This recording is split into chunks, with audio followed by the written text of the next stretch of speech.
Welcome to In All Honesty, the podcast where we get real about life and all the problems that come with it. I'm Michelle Elman, and I'm that friend who we all know is a little bit too honest. You might not come to me when you get back together with your ex, but I'll be there for you when it all goes tits up. Welcome back to In All Honesty, and today's co-host is Hannah Witton. I actually think you are the person I have followed longest on the internet. Oh, I love that. And to this day, like half of my Watch Later playlist is you. And the only reason you're in the Watch Later playlist is because I actually concentrate when I watch your videos. So you need to save this for... Yeah. And also because they're like meaty videos, I'm like, okay, this is a Hannah Witton evening. I'm just going to sit and watch them. Oh, nice. I just did a video review of a video that my editor sent in that's an hour and 20 minutes long. So you're welcome. I love those videos. But why don't you introduce yourself to everyone else who doesn't know you? I'm Hannah Witton. I am a YouTube creator. I've had many podcasts in the day. I've been a creator for over a decade. Was in sex and relationships education, and now kind of doing more of the lifestyle stuff, whilst also having this huge pivot to now being a coach and a consultant for creators. And when you made that pivot, I thought it was one of the most brave, vulnerable things. I think I texted you at the time being like, wow. Because, you did that. Yeah. I was like, I didn't want to be like, are you not scared? But I actually was like, I admired it. I'd had feelings to do similar, and I probably had done similar in the past, but the way you pivoted, I thought it was brave. I thought it was inspirational. But before we get into that massive career change, I actually just want to shine a bit of a spotlight on Hannah, because how we met... This is one of my favorite stories. I think it was 2017. Mm-hmm. I think you cold emailed me. I did. Yeah. And this is where I do think you're just an amazing person, and I'm not trying to blow smoke, but I actually think there aren't many influencers who would reply to a cold email and then actually go for coffee with that person. It was just a great email, clearly. I was like, I need to know this woman. But also, I didn't actually know. It was a lot about Scarred Not Scared. So for those of you who don't know, I started in body positivity. I was posting about body confidence and surgery scars. And I had emailed Hannah, who I didn't actually know at the time had health issues in the past, but had been in remission. Is that the right term? Yeah, I was in remission. For quite a while. And so it was only when we went for coffee. But even the fact that you replied to me, because I did probably send that email out to a few people, and the fact that I actually followed Hannah. And then what came from that meeting was me talking to you about how I'm trying to get this book published and I wasn't being very successful. I didn't have a big following at the time. I probably had about 10,000 followers. And then you invited me to be a part of your book. And this is before I'd got the book deal for Am I Ugly? Yeah, you wrote a chapter in my first book. I wrote a chapter in your first book. And then that led to that publisher reaching out to me, gave me a book offer that I actually had to turn down because I already had Am I Ugly written. Oh, but it gave me so much hope and momentum, and I was so down when we had met because I'd been going through so many issues within the publishing industry. And that was the day I also met Holly Bourne, who at your book launch was like, what are you doing with your agency? Why are they taking 2 months to reply to you? Dump them. So I took her very literally, went home that evening, dumped my agency. And then the next time I would see Holly is at the agency Christmas party, because I ended up signing to her agency. Amazing. And she was freaked out because she was like, don't listen to me. I say things like this. She said this flippantly at a party and I took it word for word, went home and did it, dumped my agency that evening, sent 10 emails off. I literally went down Google being like top 10 agencies in the UK, email 10. And thank God I ended up at an agency, and within a month of joining that agency, I got a book deal. So actually... And now you're about to publish your fifth book or something? Fifth book, but genuinely none of it would have happened without you. Being in a book... I love being all smug about it. I didn't really do anything, but I'm glad to have been part of the journey. You did a lot. You gave me a lot of faith, and also when you're getting so many no's. Yeah. And I think I've been writing this friendship book, and one of the parts that I'm writing about it is this theory called shine theory, where if I shine, you shine too. Yeah. And I actually think you're also a very shiny person, with all your sun and yellow.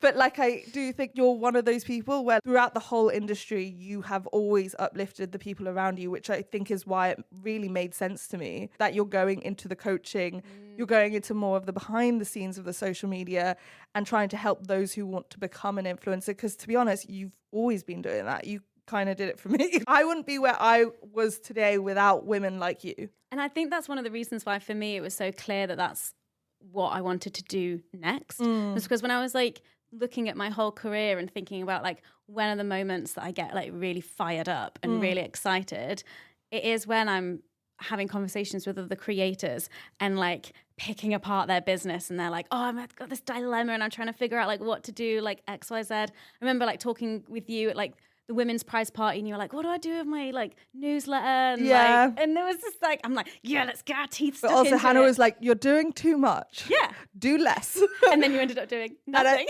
I ended up doing less. And by doing less, I realized I didn't want to be doing it at all. So I stopped it. Like I quit. I literally, my last article on Substack is I quit. Yeah, there you go.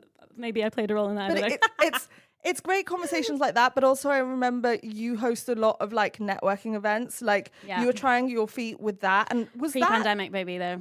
But was that the beginning of you questioning whether you wanted to make a career change in some way? I don't know if that was like the beginning of the questioning, because honestly, Michelle, I've been questioning it since the beginning. You have to in this industry. Everyone's telling you the social media bubble will burst. This is not a long-term career. So you always are guessing like, what's the next step? What's the next step? Yeah, I've been making YouTube videos and then generally content online since 2011. So it's been like 13 years, almost 14 years now. And I've gone through so many phases of like, I'm just going to pack it in. I just want to quit. I'm so done. I just want to go get a normal job. I hate this. And then something will happen and like, entice me back in. Do you ever have those moments where you're like, oh, I wish I could have a 9 to 5 and then clock out at 5 p.m. because I don't remember the last time I actually ever clocked out? Like, I have that dream a lot. A little bit, but I think having a partner who works a traditional job and now having a kid, like I don't want a 9 to 5. I got very good at clocking myself out of work and like setting those boundaries for myself. When I had a partner like that, I was a lot better, especially with weekends, because like weekends would be the only time we really had quality time. So I was better at like actually having. I also think having a partner who wasn't on social media was better for my boundaries around social media. Same for me. And I just think that it's been years of ups and downs, and then having a baby, and then completely like restructuring how I worked was kind of the final thing that kind of exacerbated a lot of the issues that I was having. It then also led to things that just required more urgent attention. So whereas before I would just like go through the waves of the ups and downs, but ultimately everything was fine. After having Rowan, it was like, actually my mental and emotional I'm not as in it as I was. My motivation isn't in it. And financially as well, I was like, oh, this is not going to last much longer. So I think that's the part that confuses people, because people would see, how many followers did your main channel have? Almost 800,000. So people see that number and they equate that to money.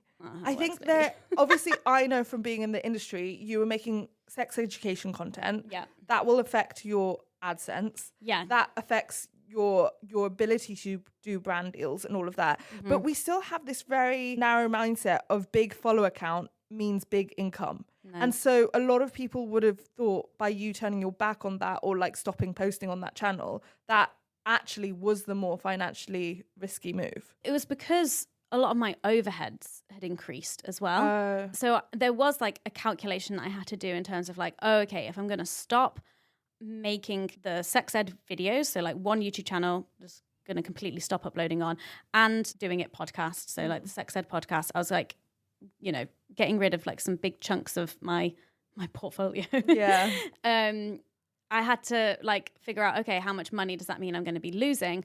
But also how much money am I going to be saving? Because those things were expensive to make. Yeah. And so you had an office as well. I had a studio space. And you had a team of 2. Kind of 2, 3, depending on the projects. Yeah.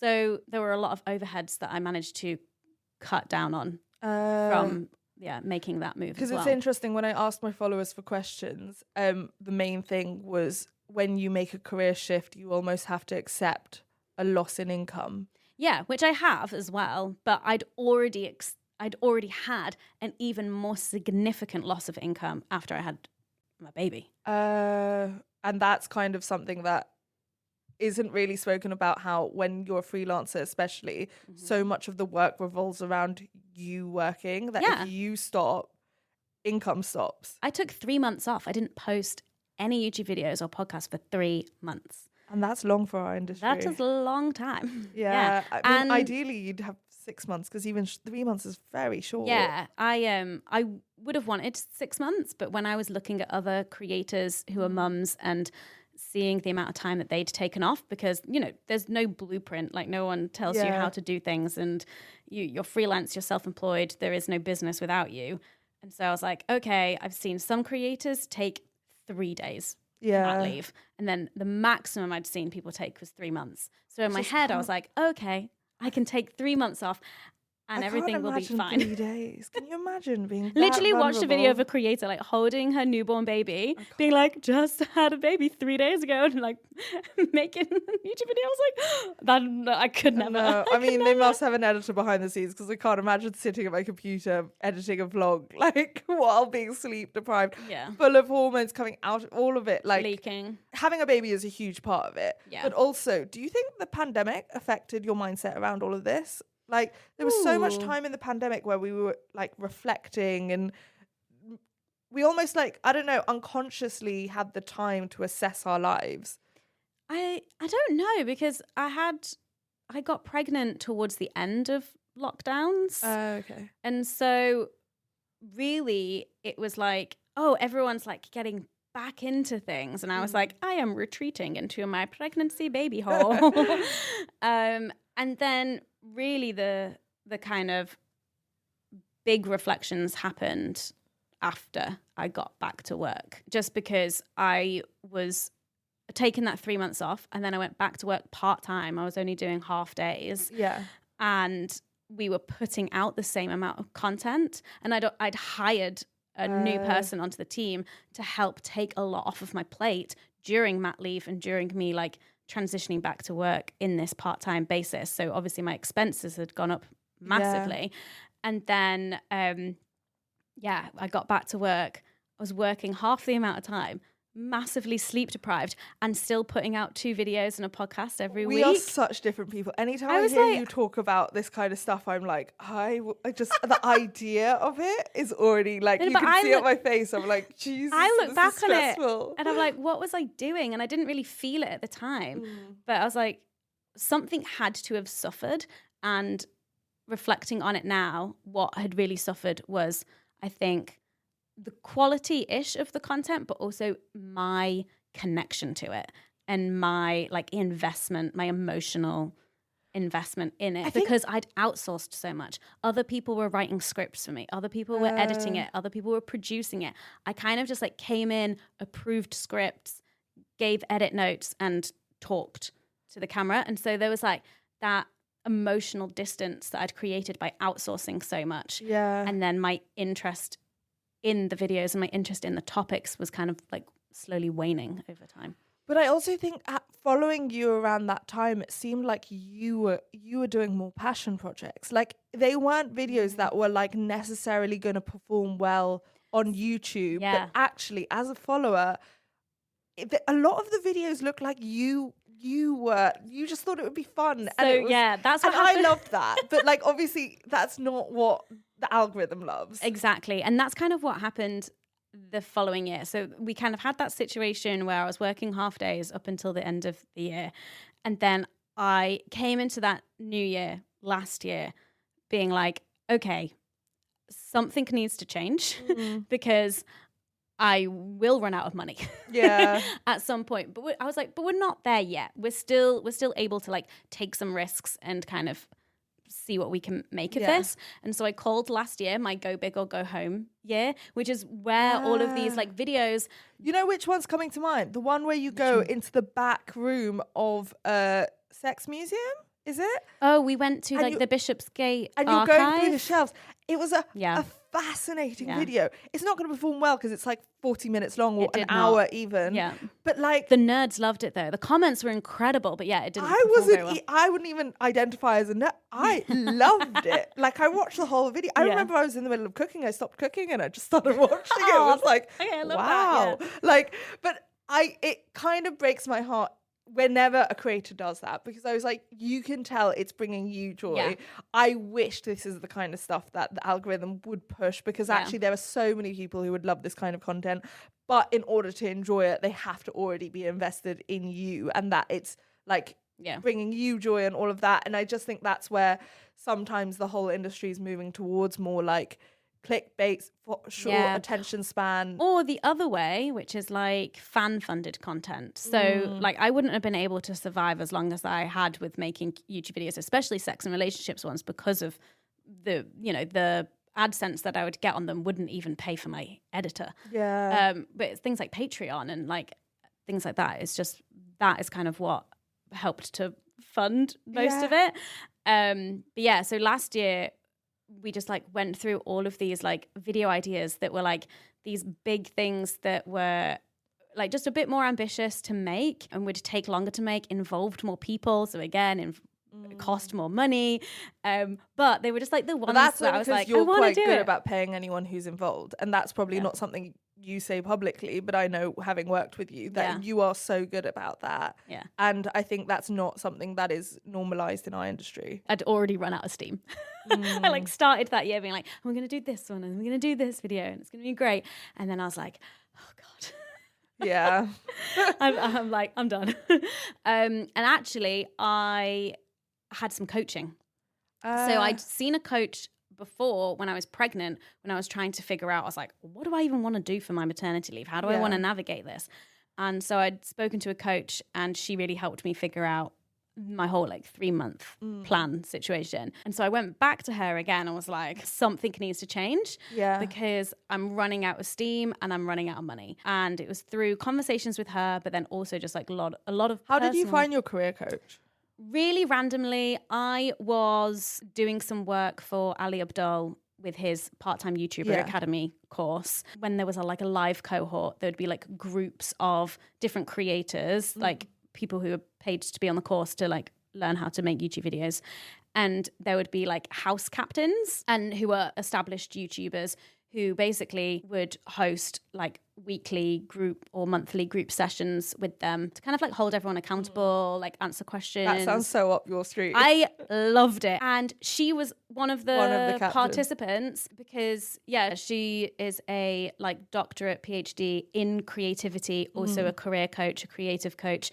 And she was a mum, and just, you just get vibes from people. And so she was like in one of my resonated. She was just in one of my cohorts, and I was just like, oh, I really like you. Yeah, it's one of the main questions I get asked is how to find good coaches. And to be honest, I've been with mine for 10 years, so I've not tried to look for one. And I think I've had some bad experience with coaches. But like once you find the only way I can tell people to find it feels right, and that you resonate with the person. And if you're sat in a session and they're saying things and you're going, that doesn't feel right, or like, I think resonate. As well, because she was a woman and a mum, and her kind of approach to things was what I needed at the time. Like there are so many kind of career business coaches out there who are a bit more like masculine, a bit more like hustle culture, bro vibes, work harder, like faster, non-stop, 24/7. And I was like, no, that's not what I need right now. I need things have changed. I'm actually looking to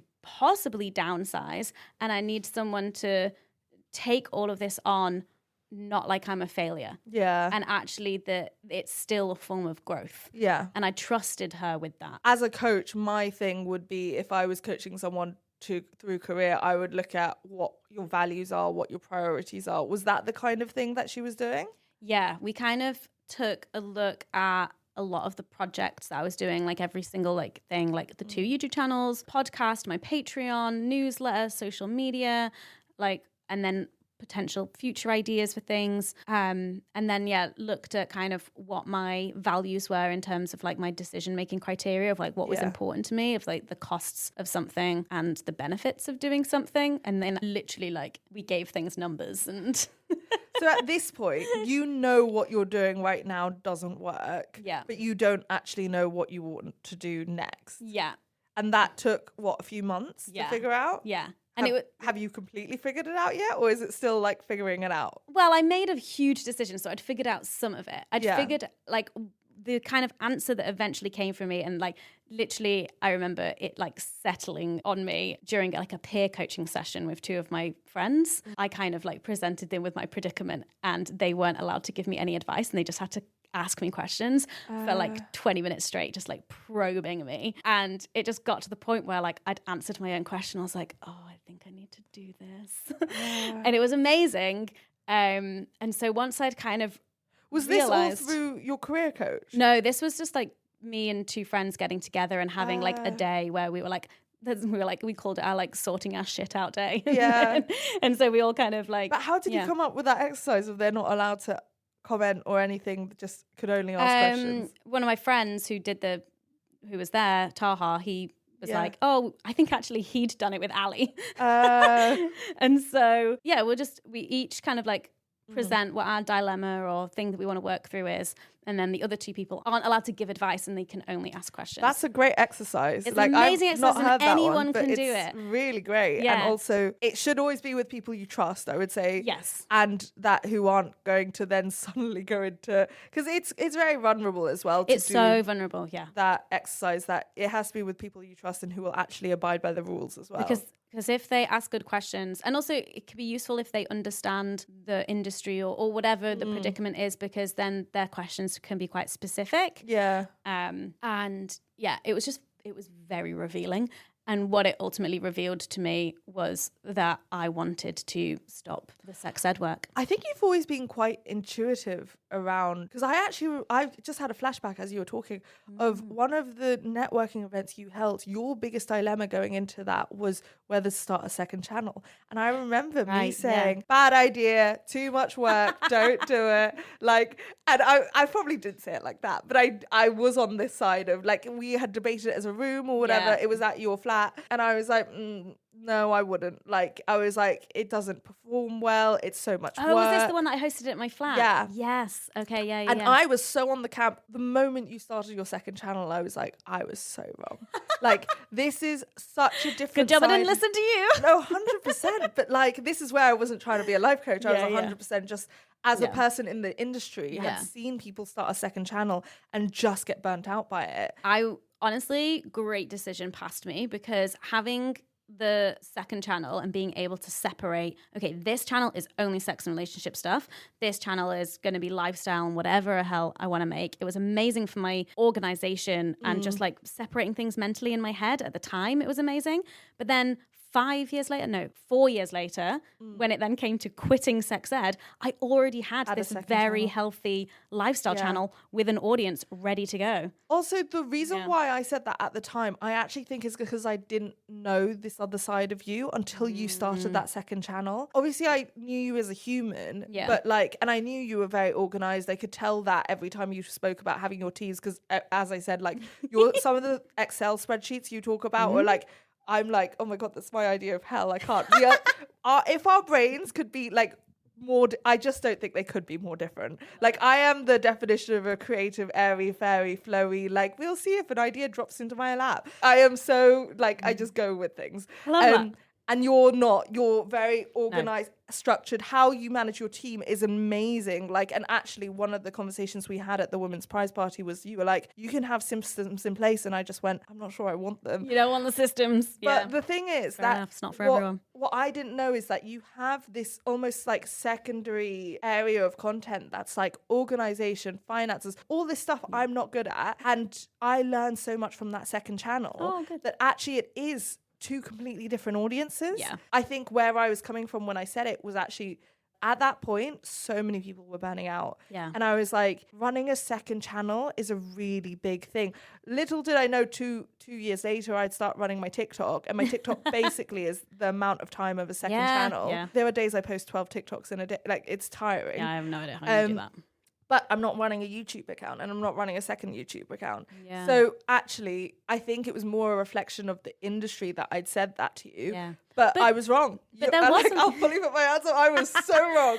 But there definitely was a whole wave of people starting second channels. And that was like before I'd started mine. So I get it, because I'd seen people like do that, where they'd start a second channel and then just like not have the capacity to... And it would like flop within two Yeah, weeks. exactly. Like... But for me, again, always being very strategic, I knew that I would never start a second channel unless I had the capacity to. Yeah. And I'd gotten to the point with my team and with the finances of the business where I was like, I felt really confident that I could do it. And yeah, it was good. And you good probably decision past me. You probably thought about it for like, I would say almost 6 months before you actually decided to make the jump.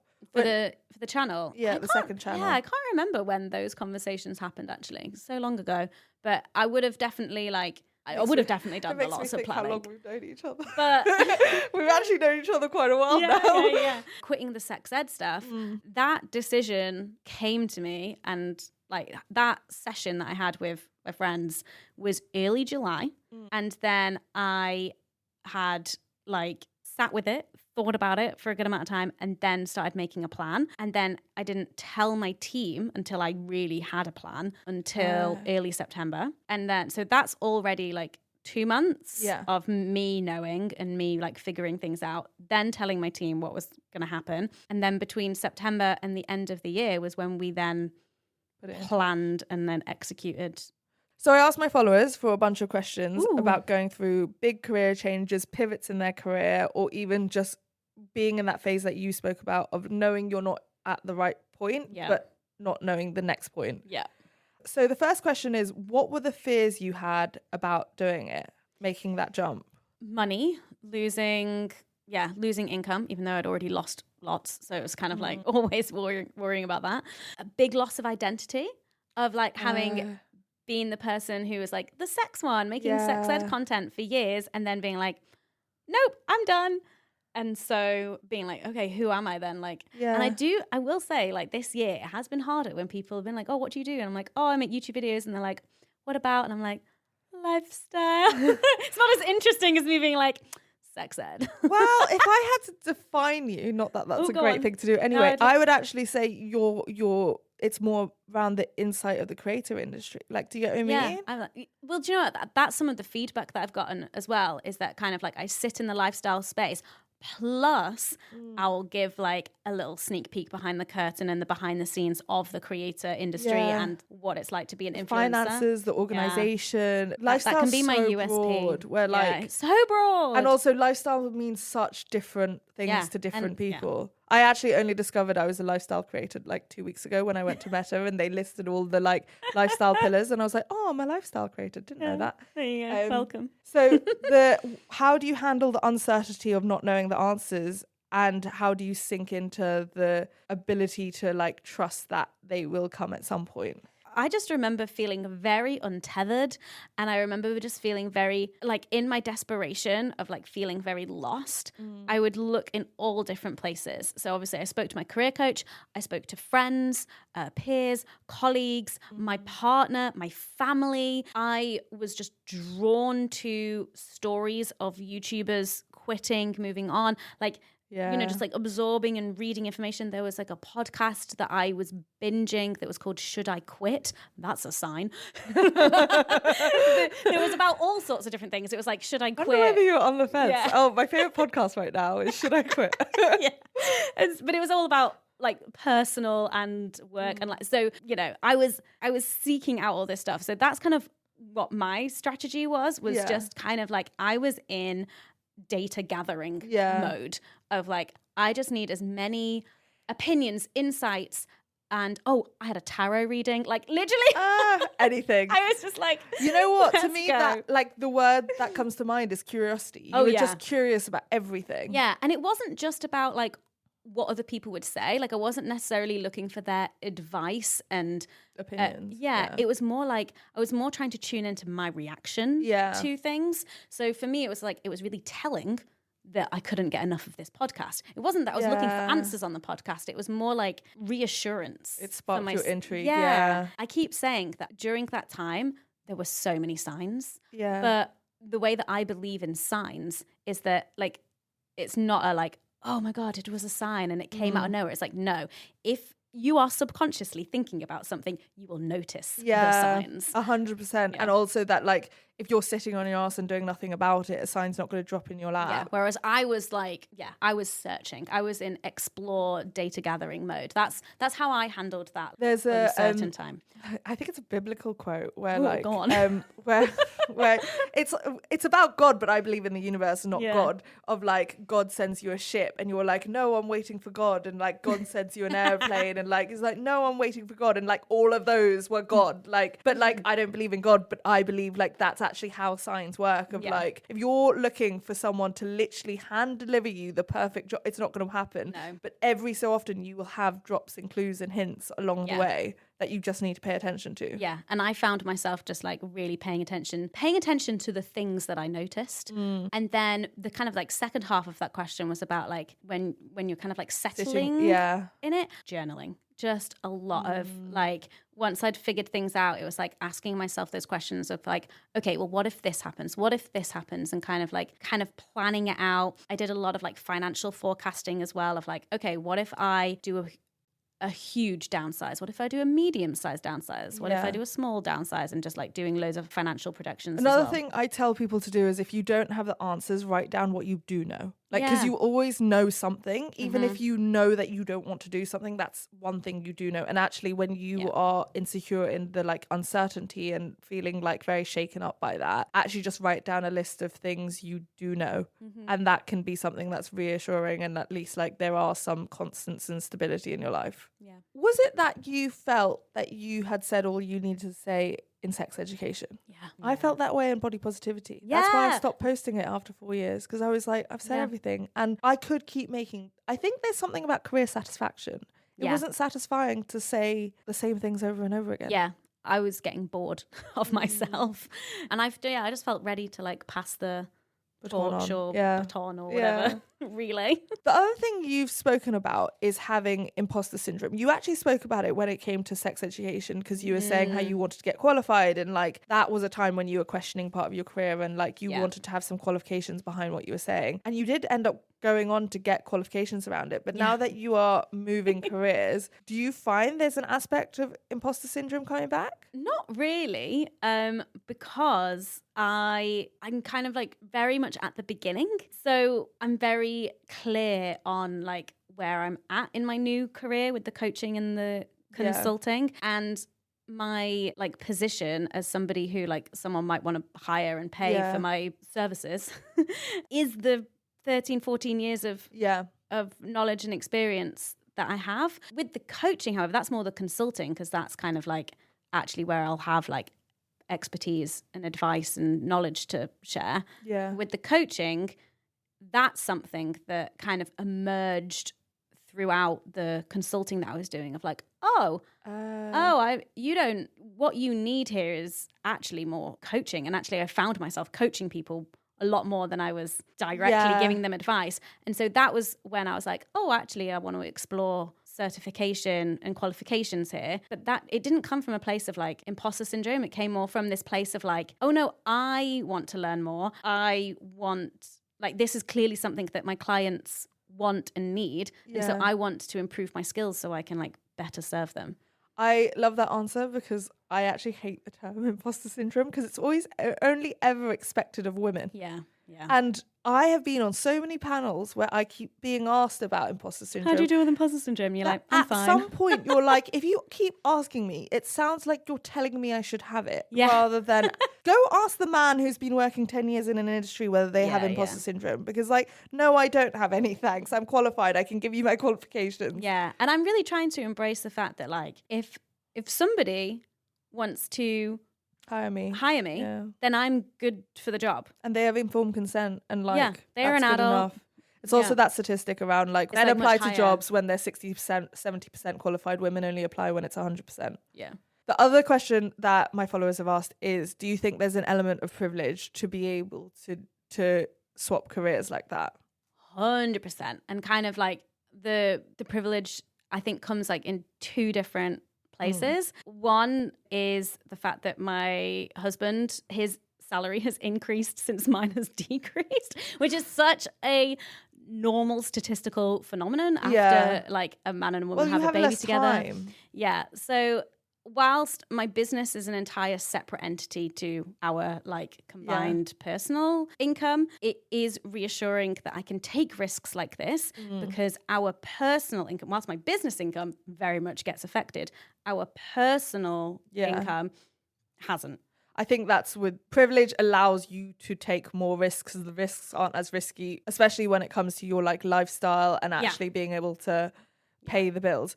Yeah. So in terms of your career change, what are you most excited about and looking forward to in terms of becoming a coach? Well, I'm excited to actually do it. There's a certification, there's a course that I'm hoping to start next year. But really, it's more kind of like, feel like I've been in experiment mode this year. Like I haven't marketed myself. I haven't done any like actual outreach. I've just in my just casual like lifestyle videos, just been like, oh, this is the thing I'm doing. And I think if it's a testament to my career so far and the reputation that I've built in the creator industry, that people have like approached me and wanted to work with me. Yeah. And so that's kind of been fun this year of like being in experiment mode and being like, what do you need?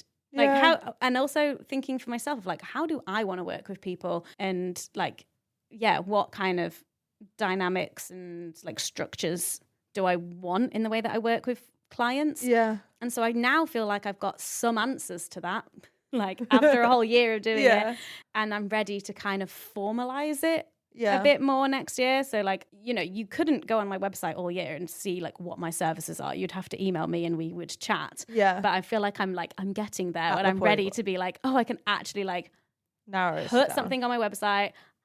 I've been banking all the testimonials and I'm ready to like put them all out there. Well, I'm excited for all of it to take off. Yeah. And I think one of the things I'm really excited for is hopefully doing more like community stuff, like the networking kind of events, like peer-to-peer, like learning. Well, events. I'm always game. I'm always up for that.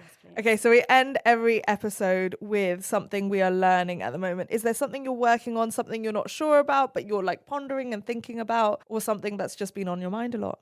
Yeah, so this is an entirely different realm of life. Friendships has been a big thing, very related to your book. Oh, I feel you. So like since having a baby and kind of like having my world be very local, I definitely like have been craving a lot more like local friends and like local community. And that's been like a really important thing for me.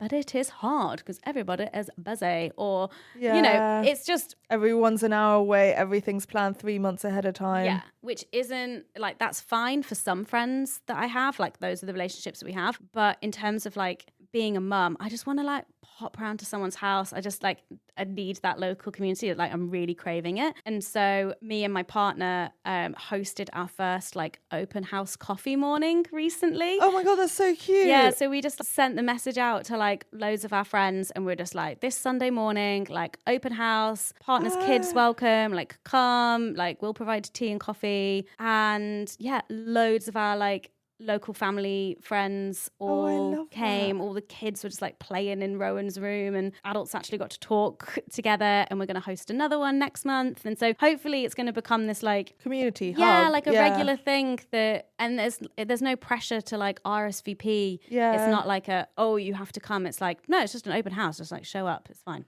I love that so much. I had a friend move in 8 minutes away from me, and it has changed my ability to have that. It's surprising how one person can make me feel like I have a community, because on the way back from a date, she just called me at 9 o'clock at night. It was like, I just coming back from a date, can I come over? And it's that, to be able to catch up in person versus like over the phone, it's different. The fact that I wasn't in and my friend needed a key and I was like, oh, go over to her house, she's 8 minutes away.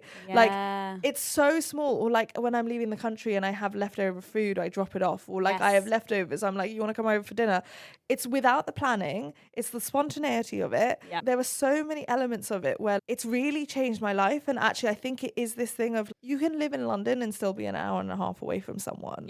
And it's just that proximity to someone, I think, is underestimated a lot. But also I've loved, Hannah's made a few videos around like the loneliness you felt, and I thought that was really brave as well. because I do think it's something that people experience in your 30s. Oh, for sure. And especially since having kids when you're like, time is a lot more limited, but then also like your ability and your flexibility to travel 40 minutes to an hour across London. You're like, oh, but I can't do this time, and like childcare, and oh, I can come, but I'll have a 2-year-old with me, which then limits the amount of like connection you can have with whoever you're hanging out with. We're just trying our best, and hopefully by just like having a regular thing in the calendar, it just takes the pressure off, and it means that, you know, people can come. And I love that. It's a great idea.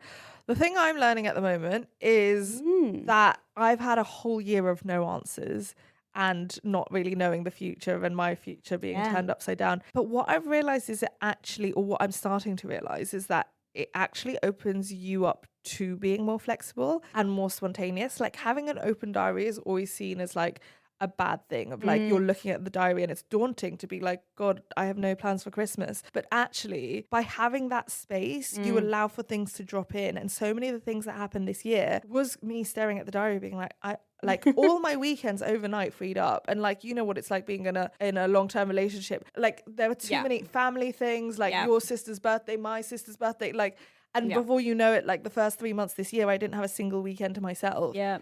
And then I suddenly looked overnight, like all the weddings we had were cancelled, all the holidays we had and then I was, especially when I was looking at the summer, and I was like, it was the first time I started doing spontaneous things. Like I got invited on a date at like 8 o'clock at night, and I went at 10 o'clock. Like I was already in bed. Like, and I was like, I got out of bed. What's the worst thing that's going to happen? And it's not like I have much to do tomorrow either. But it's actually just opening myself up to the possibility, and it makes life really fun. So rather than, it's this trying to flip the mentality of making it a daunting thing and actually being like, no answers means lots of possibilities. It is definitely a good thing, because I'm sitting here listening being like, oh, I wish. That sounds so good. I want a spontaneous life when you have it. I'm really trying to get the mentality of, this is my last time. Like treat it like it's the last time I'm going to be single, and actually like really, I always enjoyed being single, but I'm like putting it to the max. And like someone put in my Q&A this morning saying like, oh, are you not scared you're never going to settle down? And I was like, no, right now I feel so unburdened. And like, because trying for a baby, I mean, you also know this, trying for a baby is exhausting. It took up, I had hormones going through my body. 11 months in, baby, trying for number 2. Oh, for number 2. Well, like, because I was talking more about you shared that whole journey on the first one. And that took a year. And I was 6 months into mine, and it was just, it took so much out of me. And I don't think I realized how much it took out of me, that like, obviously I didn't want what happened in my life to happen this year, but to be able to go back to being single for a bit. Enjoy it. It's been great. Well, thank you so much for coming on. Where can people find you, and how can people support you? Yeah, so my main kind of like public platforms are Instagram, which is Hannah Witton, and then my YouTube channel, which what we call in behind the scenes of like being a organizational finances, creator, industry mum. Also, person. If you're just nosy, like she shares a lot of information about finances. There you go. So that's more Hannah. And are you YouTube. actually taking career clients, coaching? Yeah. Well, if you're looking for a career coach, I probably don't have room the end of this year, but get in touch, and maybe we can do something. You can go on a waiting list. It's just because I'm due Vlognica in December, and so it's just like we're the busiest time. I do 8 videos over 8 days of Hanukkah, and so there's a lot of videos to produce right now, and I'm like, I don't know if I can do. Well, then I appreciate you coming in even more. Oh, we're like on the cusp, like it's starting like from when we're recording this, like it's kicking off like in 2 weeks. Well, I appreciate it anyway. Yeah. Thank you so much for listening. And if you enjoyed this episode, then leave us a review. Make sure you hit follow and subscribe. And we'll be back next Tuesday.